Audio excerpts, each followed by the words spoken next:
Welcome to this channel friends. जैसा कि हमने लास्ट वीडियो में डिस्कस किया था सिंपल प्रेजेंट टेंस को, तो हमने सिंपल प्रेजेंट टेंस के एफर्मेटिव और नेगेटिव एग्जांपल्स को देखा था। अगर आपने वो वीडियोस नहीं देखे हैं तो अभी वीडियो नहीं देखा है तो सबसे पहले वो वीडियो आप देख लें, क्योंकि उसमें एफर्मेटिव नेगेटिव डिस्कस किया था। अब इस वीडियो में हम डिस्कस करेंगे इंट्रोगेटिव और WH sentences of simple present tense या प्रेजेंट इंडेफिनिट टेंस। ठीक है, तो ये जो वर्ड्स है वो हमने डिस्कस कर दिए थे कि कौन से वर्ड्स इसमें यूज़ होते हैं, तो ये वर्ड्स याद रखना बहुत ही ज़्यादा इंपॉर्टेंट होता है आपके लिए। So let us begin without wasting time. Interrogative and WH sentences of simple present tense. So this is our interrogative structure. Interrogative sentence structure कैसे बनता है, तो नेगेटिव और इंट्रोगेटिव में इतना फ़र्क है कि डू डस पहले आ जाता है और सब्जेक्ट बाद में चला जाता है। तो याद रखना है, जो भी इंट्रोगेटिव स्ट्रक्चर होगा उसमें हेल्पिंग वर्ब पहले आएगा, इनको हेल्पिंग वर्ब बोलते हैं, और सब्जेक्ट बाद में आएगा। ठीक है, और इसके बाद में पीछे के जो वर्ड्स हैं, मतलब पीछे का जो स्ट्रक्चर है वो वैसे का वैसा रहता है, इसमें कोई चेंज नहीं होता है। First verb, object, other words, time words. ठीक है, ये इसमें इंट्रोगेटिव मार्क्स कंपलसरी करना होता है क्योंकि ये इंट्रोगेटिव सेंटेंस है इसलिए। तो इंट्रोगेटिव जो सेंटेंस है वो हेल्पिंग वर्ब से स्टार्ट होता है, चाहे कोई भी सेंटेंस हो किसी भी टाइप का, ये याद रखना है आपको। तो हम सबसे पहले सेंटेंस स्टार्ट करेंगे। ठीक है, तो इंट्रोगेटिव सेंटेंस इसका बनेगा किस तरह से। हमेशा इंट्रोगेटिव सेंटेंस जब हम हिंदी में बोलते हैं तो क्या से शुरू होता है, याद रखना है। बहुत सारे लोग ऐसी कंफ्यूजन में रहते हैं कि जब क्या से सेंटेंस शुरू होता है तो वो इंग्लिश में व्हाट से शुरू करते हैं, लेकिन ऐसा नहीं होता है, वो हमेशा हेल्पिंग वर्ब से होता है। ठीक है, तो फर्स्ट एग्जाम्पल है, क्या मोहन रोज स्कूल जाता है। This is our first sentence, क्या मोहन रोज स्कूल जाता है। तो इसको हम स्ट्रक्चर के अकॉर्डिंग चेंज करेंगे। तो सबसे पहले आएगा डू या डज। अब डू या डज अपने मन से नहीं लिखना है, सब्जेक्ट देखना है। तो हमने जो सेंटेंस बोला उसमें सब्जेक्ट कौन है, तो सब्जेक्ट है Mohan. Mohan means boy, boy means he. ठीक है, सिंगुलर है तो ही के साथ में क्या आएगा, डज आएगा। लास्ट वीडियो में मैंने आपको सिखा दिया है, बता दिया है कि डू किसके साथ में आएगा, डज किसके साथ में आएगा, तो आप पहले वो देख लो अच्छे से। तो डज आएगा, और डज के बाद में जो है वो सब्जेक्ट आएगा अकॉर्डिंग टू द स्ट्रक्चर। तो हमने मोहन लिख दिया, मोहन के बाद में है फर्स्ट वर्ब। देखो स्ट्रक्चर के अकॉर्डिंग जाना है, हमेशा स्ट्रक्चर याद होने चाहिए। तो यहाँ पर वर्ब कौन सा है, जाना। तो जाने का इंग्लिश होता है गो। अब जनरली हमने लास्ट सिंपल प्रेजेंट टेंस के एफर्मेटिव में देखा कि जो सिंगुलर वर्ब होता है दैट मीन्स कि मोहन, ही, शी, तो उसके साथ में वर्ब को एस एस लगता है, लेकिन इंट्रोगेटिव में और नेगेटिव में नहीं लगेगा, सिर्फ और सिर्फ एफर्मेटिव में लगेगा, ये याद रखना है। तो डज मोहन गो, अब पीछे टू द स्कूल। ठीक है, ये अदर वर्ड्स में आएगा, ये ऑब्जेक्ट नहीं है, क्योंकि ऑब्जेक्ट कैसे मिलता है ये भी मैं आगे बता चुका हूँ लास्ट वीडियो में। तो does Mohan go to the school, अब टाइम है एवरी डे, यहाँ पर डेली भी यूज़ कर सकते हो, क्या मोहन रोज स्कूल जाता है। अब हर एक टेंसेस में मैं आपको शॉर्ट आंसर्स किस तरह से देने हैं वो मैं आपको सिखाऊंगा, बताऊंगा, क्योंकि स्पीकिंग में शॉर्ट आंसर्स बहुत ही ज़्यादा इंपॉर्टेंट होते हैं। जनरली हम कोई भी क्वेश्चन जब इस तरह का पूछता है इंट्रोगेटिव का क्या से, तो हम शॉर्ट आंसर ही देते हैं, लाइक दैट कि क्या तुम पढ़ रहे हो, तो आप जनरली क्या कहोगे, हाँ, सिर्फ इतना आंसर दोगे, या फिर हाँ पढ़ रहा हूँ ऐसा दोगे। फुल आंसर हम नहीं देते हैं, जैसे कि हाँ मैं पढ़ रहा हूँ, क्या वह मंदिर जा रहा है, तो हाँ जा रहा है, लाइक दैट। तो शॉर्ट आंसर देना बहुत ही ज़्यादा इंपॉर्टेंट होता है, और शॉर्ट आंसर इंग्लिश में सीखना बहुत ही इंपॉर्टेंट होता है। तो क्या मोहन रोज स्कूल जाता है, तो हाँ जाता है। तो जब हम शॉर्ट आंसर देते हैं तो हम उसका प्रोनाउन लिखते हैं, तो मोहन का प्रोनाउन होता है ही, और जो हेल्पिंग वर्ब यूज़ हुआ है वो हम यहाँ पर यूज़ करते हैं। तो इसका मीनिंग क्या होगा कि हाँ मोहन हाँ जाता है, हाँ मोहन जाता है, लाइक दैट। फुल आंसर नहीं है यहाँ पर। अब नहीं जाता है, नेगेटिव में इसका आंसर अगर हमें लिखना है तो क्या आएगा, तो सबसे पहले नो करना है, कॉमा करना है, उसके बाद में सब्जेक्ट यूज़ होगा, तो उसका प्रोनाउन हम ही यूज़ करेंगे, और जो हेल्पिंग वर्ब यूज़ हो रहा है सेम हेल्पिंग वर्ब हम यहाँ पर लिख देंगे। तो ये हमारा नेगेटिव शॉर्ट आंसर बन गया। तो क्या मोहन रोज स्कूल जाता है, तो हाँ जाता है, ना नहीं जाता है। ठीक है, तो ये हमारा शॉर्ट आंसर हो गया एफर्मेटिव नेगेटिव का। अगर हमें फुल आंसर देना हो तो किस तरह से हम देंगे, फुल आंसर भी जानना बहुत ही ज़्यादा इम्पोर्टेंट होता है। तो फुल आंसर में हम नेम लिखेंगे, यस मोहन। अब फुल आंसर में एफर्मेटिव में हम एफर्मेटिव का स्ट्रक्चर लिखते हैं कि हाँ मोहन रोज़ स्कूल जाता है। तो हमें एफर्मेटिव का स्ट्रक्चर क्या आता है, गो। अब गो को ये देखना है एस ई एस लगेगा कि नहीं लगेगा, वो कैसे पता चलेगा, सब्जेक्ट को देखकर। तो सब्जेक्ट कौन है, third person singular, that means कि ही। तो यहाँ पर ई एस लगेगा, याद रखना है। अब यहाँ पर ई एस क्यों लगा, एस क्यों नहीं लगा, क्योंकि जब पीछे ओ होता है और हमें एस ई एस लगाना है तो ई एस ही लगता है, याद रखना है। ठीक है, तो Mohan goes to the school, पीछे का वैसे का वैसा, कुछ चेंज नहीं होगा, और एवरीडे। ठीक है, ये पूरा आ जाएगा। और जब हम इसका फुल नेगेटिव सेंटेंस बनाएंगे तो उसका नेगेटिव स्ट्रक्चर आपको याद रखना है।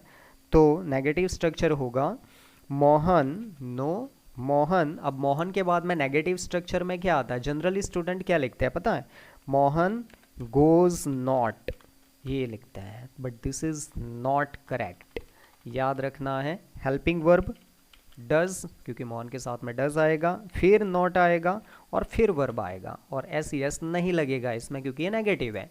तो no Mohan does not go, पीछे का वैसा कोई चेंज नहीं होगा, दैट मीन्स ये part to the school every day. ठीक है, ये वैसे का वैसा यहाँ पर आ जाएगा। तो Mohan does not go to the school every day, this is our negative full answer. So this is important to understand कि नेगेटिव सेंटेंस कैसे, नेगेटिव इंट्रोगेटिव सेंटेंस कैसे बनता है, उसके शॉर्ट आंसर्स कैसे देते हैं अफर्मेटिव में, कि हाँ मोहन रोज़ स्कूल जाता है, इसका ट्रांसलेशन ये होगा, ना मोहन रोज़ स्कूल नहीं जाता है। तो शॉर्ट आंसर और full answers are very important to give, तो ये सीखना इम्पोर्टेंट है। तो हमने फर्स्ट एग्जांपल डिस्कस कर दिया, वैसे ही हम नेक्स्ट एग्जांपल डिस्कस करेंगे। ठीक है, नेक्स्ट एग्जांपल है, क्या बच्चे अक्सर नदी में तैरते हैं, this is our second example. Okay, sentence को आप खुद लिख सकते हो, प्रैक्टिस कर सकते हो अपनी नोटबुक में, और फिर उसको यहाँ पर कंपेयर कर सकते हो। तो सेंटेंस मैंने क्या बोला, क्या बच्चे अक्सर नदी में नहाते हैं। तो सेंटेंस में सबसे पहले क्या आएगा, डू या डस, किसको देखना है, सब्जेक्ट को। सब्जेक्ट कौन है हमारे सेंटेंस में, बच्चे। तो बच्चों का इंग्लिश क्या होता है, चिल्ड्रन, तो प्लूरल हो गया, तो हेल्पिंग वर्ब क्या आएगा, डू। तो डू द चिल्ड्रन, यहाँ स्पेसिफिक बच्चों की बात है इसीलिए हमने आर्टिकल द यूज़ किया है। तो डू द चिल्ड्रन, कॉमन बात नहीं हो रही है, ठीक है। तो डू द चिल्ड्रन, अब क्या आएगा, वर्ब, नहाना, सॉरी तैरना, तैरते हैं, मैंने ये वर्ड यूज़ किया है, सॉरी, तैरते हैं। तो तैरने का इंग्लिश होता है स्विम, ठीक है। तो स्विम को एस ई एस नहीं लगेगा क्योंकि ये इंट्रोगेटिव है। अब कहाँ पर तैरते हैं, इन द रिवर, तो ये अदर वर्ड्स है, यहाँ ऑब्जेक्ट नहीं है सेंटेंस में। अब लेकिन यहाँ पर एक वर्ड हमने मिस कर दिया, अक्सर वर्ड हमने यूज़ किया था। तो ये जो अक्सर वर्ड है उसका इंग्लिश जो होता है वो होता है ऑफन। क्या होता है, ये जो वर्ड मैंने यूज़ किया है ये एक एडवर्ब है, ऑलवेज जैसे आगे हमने यूज़ किया। तो बीच में कौन से टाइप के वर्ड यूज़ होते हैं, तो आगे हमने एक वर्ड यूज़ किया ऑलवेज, ऑफन, जनरली भी यहाँ पर होता है, समटाइम्स भी यहाँ पर होता है, ठीक है। ये every day, daily, every month, ये लास्ट में यूज़ होते हैं। ओके, तो इसका प्रोनाउंसिएशन ऑफन है, टी जो है, टी साइलेंट है, ठीक है, उसको हम नहीं बोलते हैं। तो do the children often swim in the river, तो देखो एफर्मेटिव में हो तो भी सब्जेक्ट के बाद में यूज़ होता है, और नेगेटिव इंट्रोगेटिव हो तो भी सब्जेक्ट के बाद यूज़ होता है, ठीक है।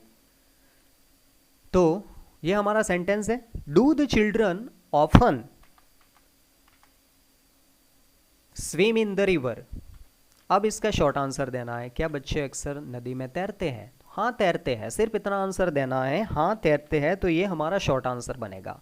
अब शॉर्ट आंसर जो है किस तरह का होगा हमें जानना जरूरी है। तो शॉर्ट आंसर में सबसे पहले हम, जैसा कि देखो यहाँ पर मोहन था तो शॉर्ट आंसर में हमने उसका प्रोनाउन लिखा, तो वैसे भी हम यहाँ ही करेंगे। शॉर्ट आंसर में हम जनरली प्रोनाउन लिखते हैं, याद रखना है। तो चिल्ड्रन की जगह पे हमें प्रोनाउन लिखना है, तो कौन सा आएगा, तो चिल्ड्रन प्लूरल है, थर्ड पर्सन प्लूरल।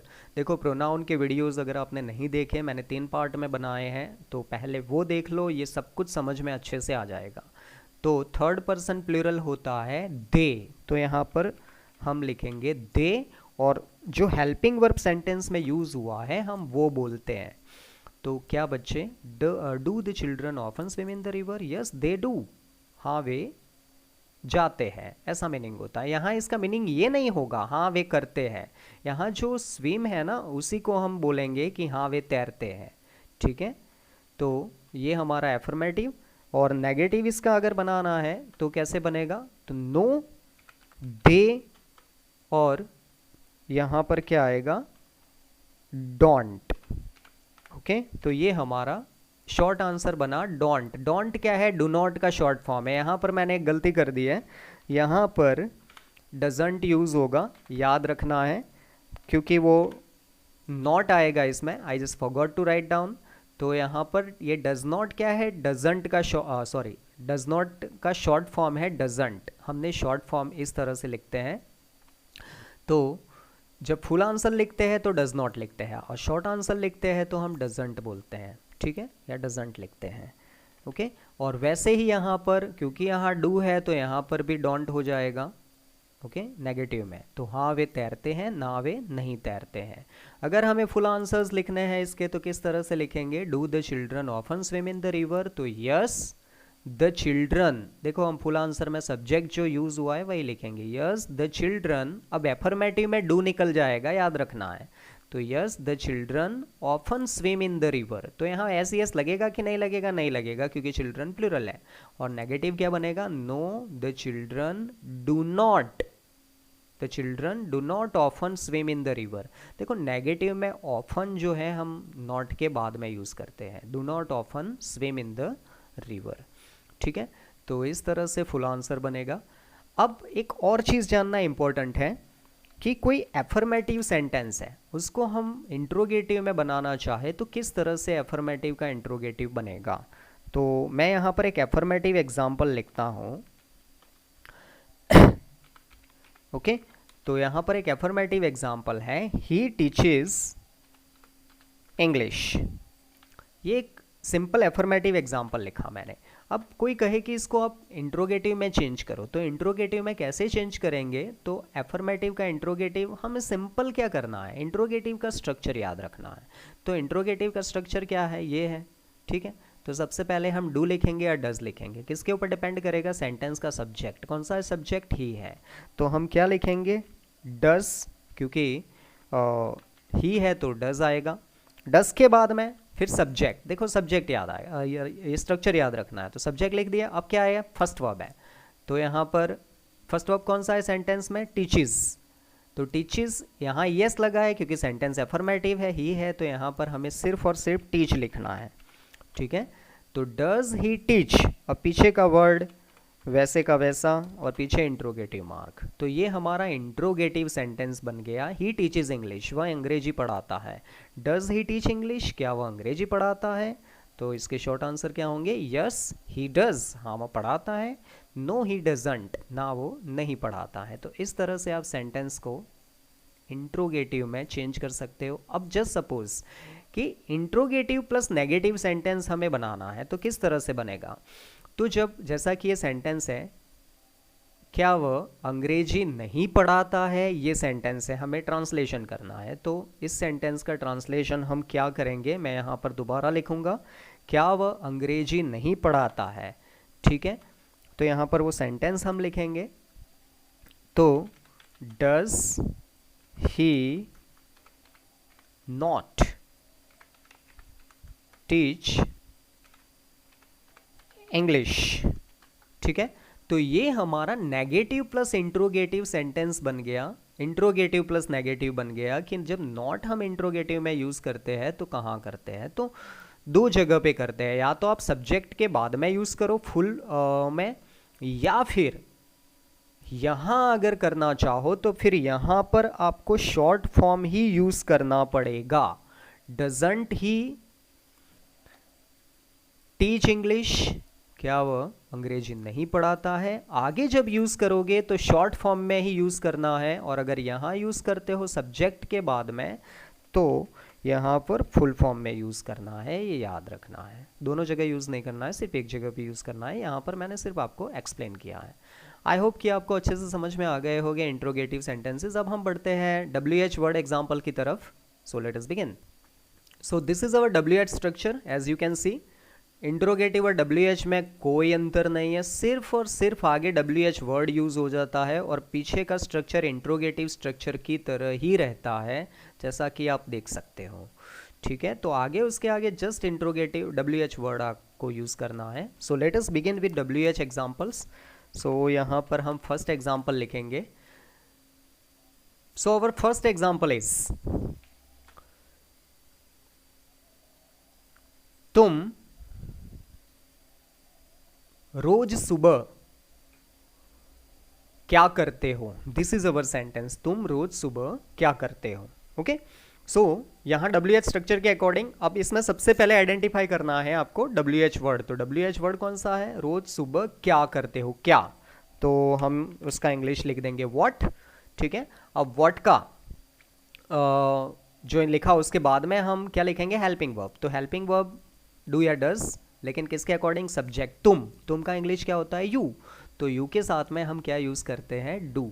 ठीक है, तो हम लिखेंगे यहाँ पर डू, व्हाट डू। अब सब्जेक्ट है यू तो हम यू लिखेंगे, व्हाट डू यू। अब फर्स्ट वर्ब करना, करने का इंग्लिश क्या होता है, डू। देखो यहाँ पर ये as a main verb use हुआ है, ये as a helping verb use हुआ है और ये as a main verb use हुआ है, तो याद रखना है।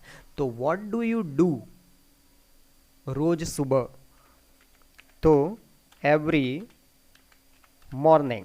ठीक है, तो ये हमारा सेंटेंस है, पीछे इंट्रोगेटिव मार्क यूज़ करना है। तो what do you do in the morning, देखो हर एक WH वर्ड का आंसर फुल सेंटेंस में बनता है। याद रखना है कि WH वर्ड का शॉर्ट आंसर नहीं बनता है, वो सिर्फ इंट्रोगेटिव सेंटेंस का शॉर्ट आंसर बनता है। तो अगर हम इसका आंसर देना चाहे तो जैसा कि आपको कोई पूछता है कि तुम रोज़ सुबह क्या करते हो, तो तुम कैसे आंसर दोगे। मतलब जैसे कि किसी ने आपको पूछा कि आप रोज़ सुबह क्या करते हो या तुम रोज़ सुबह क्या करते हो, तो आप कहोगे कि मैं रोज़ सुबह टीवी देखता हूँ। ठीक है, ये सिंपल एक एग्जांपल है, आप कुछ भी करते हो, कोई और भी लिख सकते हो। तो मैं रोज़ सुबह टीवी देखता हूँ, तो आंसर किस में बनेगा, एफर्मेटिव में बनेगा। ठीक है, तो एफर्मेटिव का स्ट्रक्चर क्या होता है, सब्जेक्ट तो आई, फिर उसके बाद में वर्ब आएगा। तो फर्स्ट वर्ब कौन सा आएगा, यहाँ पर टीवी देखना है तो वॉच। अब वॉच को एस लगेगा कि नहीं लगेगा, नहीं लगेगा, क्योंकि सब्जेक्ट कौन है, आई है।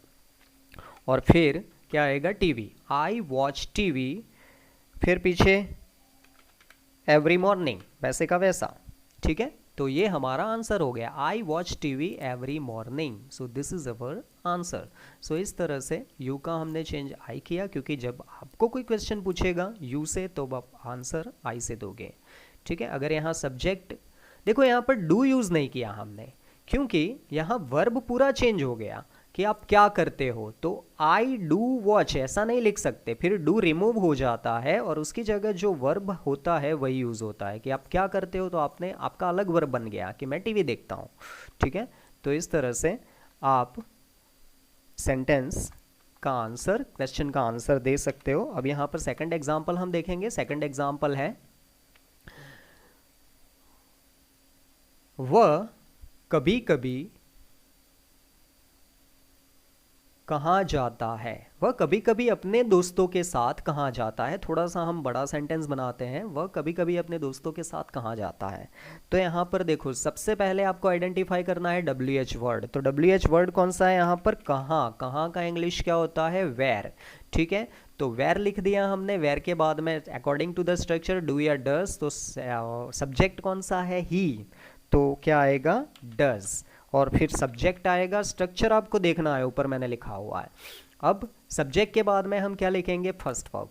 तो यहाँ जाना, तो जाने का इंग्लिश है गो, यहाँ एस नहीं लगेगा क्योंकि सेंटेंस WH वर्ड है। अब किसके साथ, दोस्तों के साथ में, तो साथ का इंग्लिश होता है विथ, और उसके दोस्तों के साथ में तो विथ हिज फ्रेंड्स।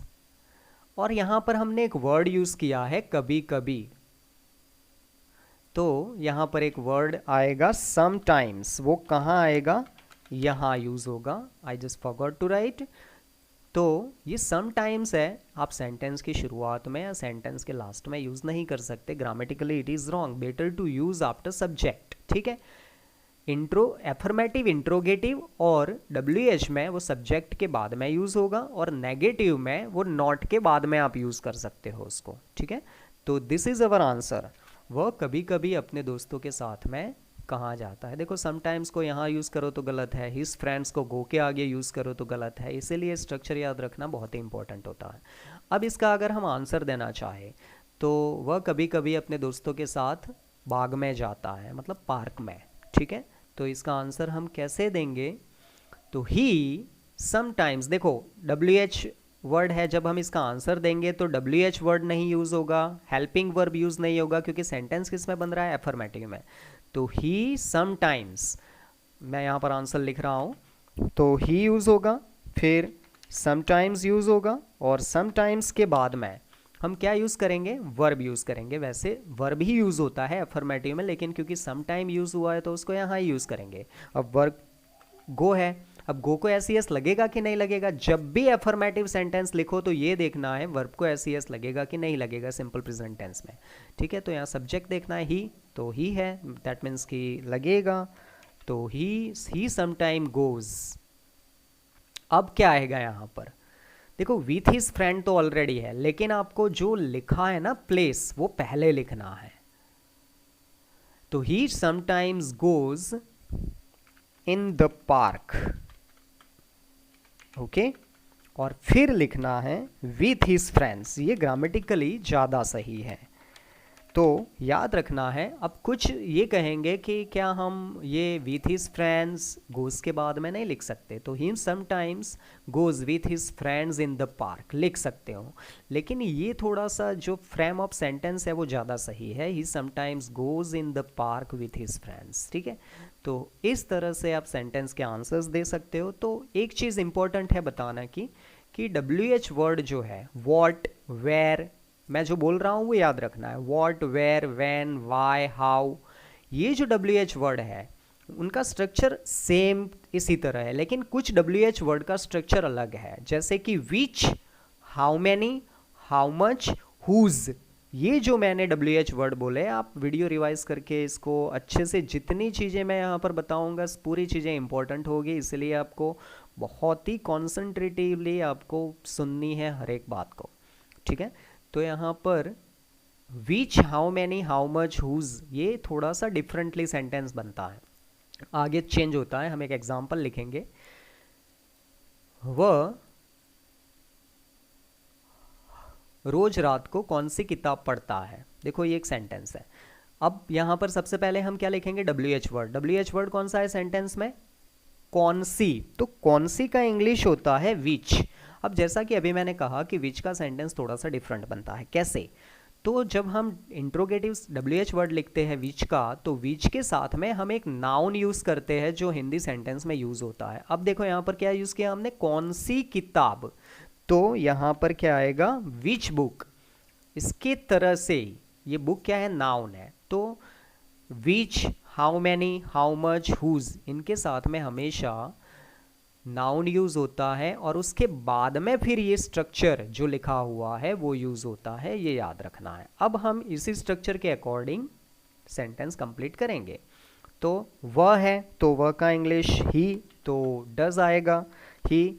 अब यहाँ पर वर्ब है, तो रीड लिख दिया हमने, which book does he read every night. ठीक है, तो ये हमारा सेंटेंस बन गया। तो इसका आंसर अगर हम देना चाहे तो किस तरह से आंसर बनेगा इसका, ही, देखो विच निकल जाएगा, डज निकल जाएगा, बुक रहेगा, लेकिन हम बुक का यहाँ पर नाम लिख देंगे। ठीक है, तो यहाँ पर सब्जेक्ट कौन है, ही, तो ही आएगा। अब वर्ब, तो रीड, अब रीड को एस लगेगा कि नहीं लगेगा, तो यस ही है, लगेगा। ठीक है, तो यहाँ पर हमने रीड्स लिख दिया, तो ही रीड्स। अब कौन सी किताब वो यहाँ पर लिखना है, देखो याद रखना है, एवरी नाइट पहले नहीं लिखना है, यहाँ पर उस बुक का नाम आएगा। तो हम लिखेंगे the Ramayana, okay, he reads the Ramayana. अब उसके बाद में एवरी नाइट ये आएगा। So this is our answer. So I hope you just understood this one well. तो ये इम्पोर्टेंट हो जाता है कि किस तरह से हम सेंटेंस बनाते हैं. ठीक है, तो आंसर किस तरह से देना है वो भी इम्पोर्टेंट है. अब हम यहाँ पर हमने WH वर्ड और इंट्रोगेटिव सेंटेंसेस डिस्कस किए with answers, short answers, full answers. Last video में हमने एफर्मेटिव और नेगेटिव एग्जाम्पल डिस्कस किए थे. अब इसकी थोड़ी सी एक्सरसाइज देख लेते हैं कि सेंटेंस की ब्लैंक्स अगर आती है तो किस तरह से ब्लैंक्स फिलअप करते हैं और सेंटेंस किस तरह से फ्रेम करते हैं. सो लेट अस बिगिन ब्लैंक्स. पर उससे पहले मैं एक चीज़ आपको और बता दूं कि जैसे कि कोई सिंपल सेंटेंस है तो उसमें से WH वर्ड सेंटेंस बनाना है तो आप कैसे बनाओगे ये याद रखना जरूरी हो जाता है. तो मैं यहाँ पर एक एग्जांपल लिखता हूँ. ठीक है, तो यहाँ पर एक एग्जांपल है, boys learn maths in the school. Okay, तो यहाँ पर हमारा एग्जाम्पल बना है boys learn maths in the school. इस सेंटेंस को पीछे हम टाइम भी लिख देते हैं, डेली, मतलब बच्चे लड़के स्कूल में मैथ सीखते हैं. अब जस्ट सपोज कि इस WH वर्ड को इस सेंटेंस को हमें एक WH वर्ड में चेंज करना है. किस में चेंज करना है? व्हाट. ठीक है, तो हम किस तरह से इस सेंटेंस को बनाएंगे तो ये इंपॉर्टेंट है जानना. तो जब हम WH वर्ड बनाएंगे तो स्ट्रक्चर के अकॉर्डिंग सबसे पहले WH वर्ड आएगा. ओके, फिर WH वर्ड के बाद में डू या डज. तो डू या डज में से क्या देखना है हमें? सब्जेक्ट देखना है. तो बॉयज है तो क्या आएगा? डू. ठीक है, डू के बाद में आएगा सब्जेक्ट बॉयज. तो व्हाट डू बॉयज. अब बॉयज के बाद में सब्जेक्ट के बाद में हम क्या लिखते हैं? Learn, verb. ठीक है, अब वर्ब के बाद में ऑब्जेक्ट आता है. लेकिन यहाँ पर एक चीज़ आपको याद रखनी है कि क्वेश्चन पूछा है व्हाट से. तो अगर हम इसका हिंदी सेंटेंस बनाएंगे WH वर्ड का, व्हाट से क्या बनेगा? जैसे कि बच्चे रोज स्कूल में अंग्रेजी सीखते हैं तो क्या बनेगा? बच्चे रोज स्कूल में क्या सीखते हैं. तो हमें कौन सा वर्ड रिमूव करना पड़ेगा यहाँ से? मैथ्स. तो हमें मैथ्स यूज नहीं करना है. ठीक है, तो मैथ्स को स्कीप करके हमें आगे के वर्ड्स लिख देने हैं. तो इन द स्कूल डेली. ठीक है, तो ये हमारा इंट्रोगेटिव सेंटेंस बना. What do boys learn in the school daily. तो आंसर क्या बनेगा? मैथ्स. ठीक है, तो means boys learn maths in the school daily. इस सेंटेंस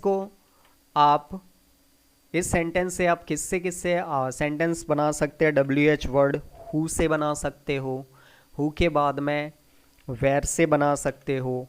वेर के बाद में व्हेन से बना सकते हो. ठीक है, याद रखना है कि व्हाट से हमें ऑब्जेक्ट मिलता है तो ऑब्जेक्ट रिमूव हो जाएगा.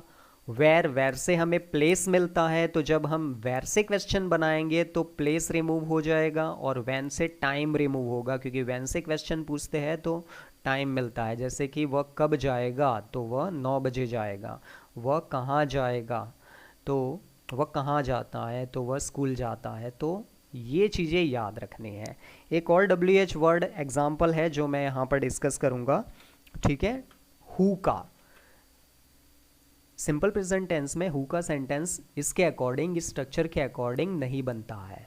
यहाँ तक चेंज है. किस तरह से? तो हम एक एग्जाम्पल लिखेंगे. आपके घर में रोज कौन खाना बनाता है. देखो ये सिंपल एग्जाम्पल है. आपके घर में रोज कौन खाना बनाता है. तो कौन का इंग्लिश होता है हु. अब यहाँ पर हु के साथ में जब हम सेंटेंस लिखेंगे तो कोई हेल्पिंग वर्ब नहीं आएगा, डायरेक्ट वर्ब आएगा. देखो यहाँ डू डज नहीं आएगा. क्यों नहीं आएगा? उसका रीज़न है क्योंकि सेंटेंस में सब्जेक्ट नहीं होता है. जब हम हु से क्वेश्चन पूछते हैं तो हमें सब्जेक्ट नहीं मिलता है. हाँ, सब्जेक्ट होता ही नहीं है क्योंकि हु का आंसर जब देंगे तब हमें सब्जेक्ट मिलेगा. तो यहाँ पर फर्स्ट वर्ब लिखेंगे हम कुक.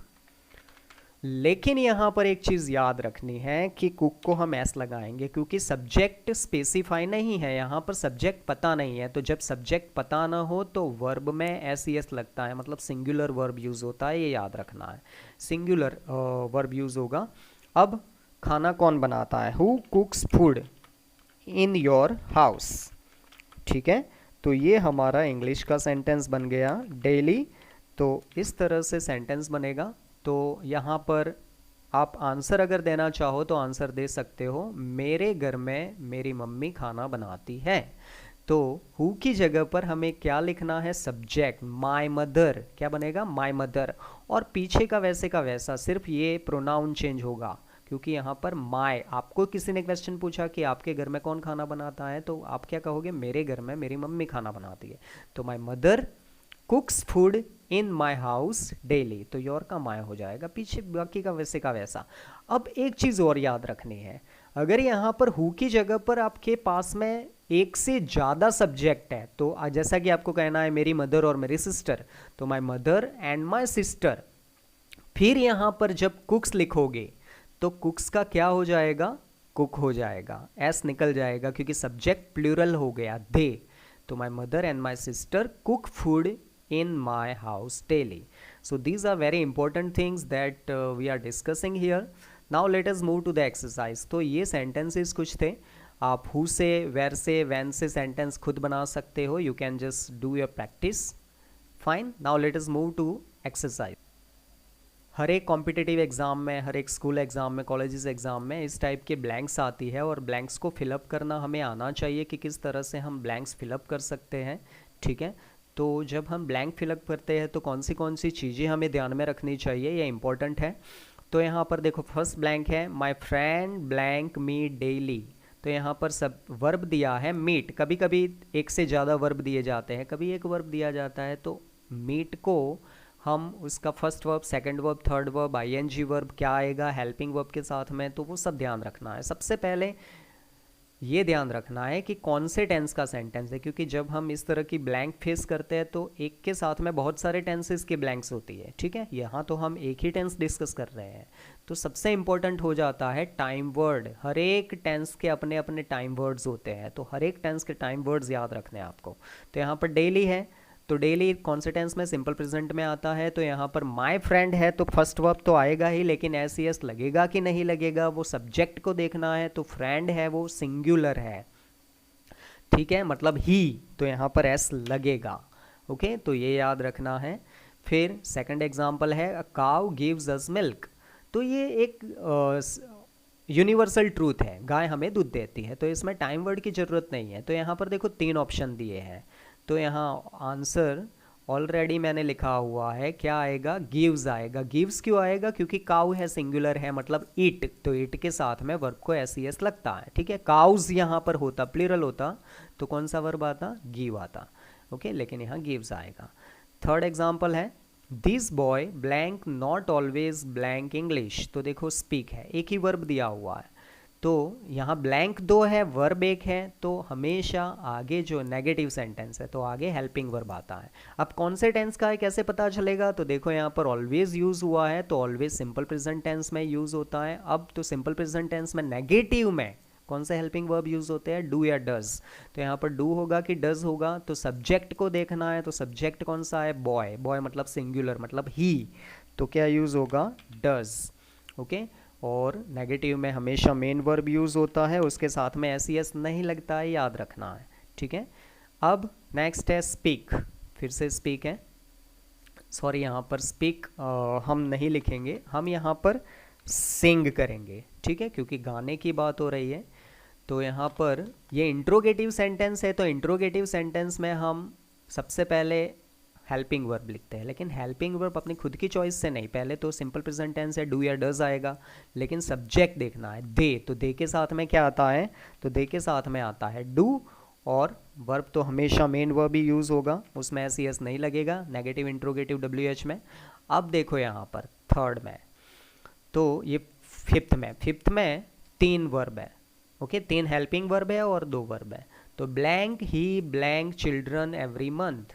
तो देखो यहाँ पर सेंटेंस है, तो सबसे पहले क्या आएगा, डू या डज या आर। तो सिंपल प्रेजेंट है, एवरी मंथ आया, तो सबसे पहले हम देखेंगे डू या डज आएगा। सब्जेक्ट को देखना है ही, तो ही है तो क्या आएगा करेक्ट आंसर पहले में डज, और सेकंड में टीचीज आएगा कि टीच आएगा, क्या आएगा? तो इंट्रोगेटिव है इसीलिए टीचीज नहीं आएगा, टीच आएगा। नो डाउट सब्जेक्ट ही है लेकिन यहाँ पर इंट्रोगेटिव है इसीलिए यस नहीं लगेगा, टीच आएगा। फाइन। अब नेक्स्ट है लास्ट, तो लास्ट में डब्ल्यू एच वर्ड है। तो डब्ल्यू एच वर्ड में क्या आता है? डब्ल्यू एच वर्ड के बाद में डू डज आता है। वर्ब एक है लेकिन दो ब्लैंक्स हैं, तो आगे हम क्या लिखेंगे? तो आगे हम लिखेंगे डज। डज क्यों आएगा? क्योंकि सब्जेक्ट कौन है? शी है, ठीक है। आपको कैसे पता चलेगा ये कौन से टेंस का सेंटेंस है? तो सम टाइम है, some time simple present tense में जनरली हम यूज़ करते हैं। और परचेज का परचेज ही रहेगा, तो what does she sometimes purchase from that shop, वह उस दुकान से कभी कभी क्या खरीदती है। So in this way you can fill up this blank. So friends this are very important things. कि अगर आप थॉरोली सीखते हो कोई भी टॉपिक तो आप इस टाइप के ब्लैंक्स को, सेंटेंसेस को अच्छे से आंसर दे पाते हो। आई होप कि आपको ये वीडियो अच्छा लगा होगा। वीडियो हमेशा बड़ा हो जाता है, उसका रीज़न ये है क्योंकि हम थॉरोली टॉपिक को डिस्कस करते हैं, और जब इस तरह से टॉपिक डिस्कस करेंगे तभी आपके दिमाग में आएगा। So I hope that you will go through the whole video.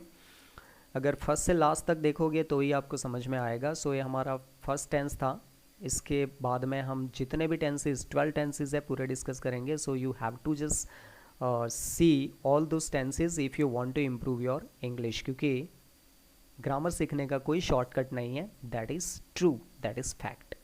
So till then we will meet soon with a new video. Thank you very much, take care.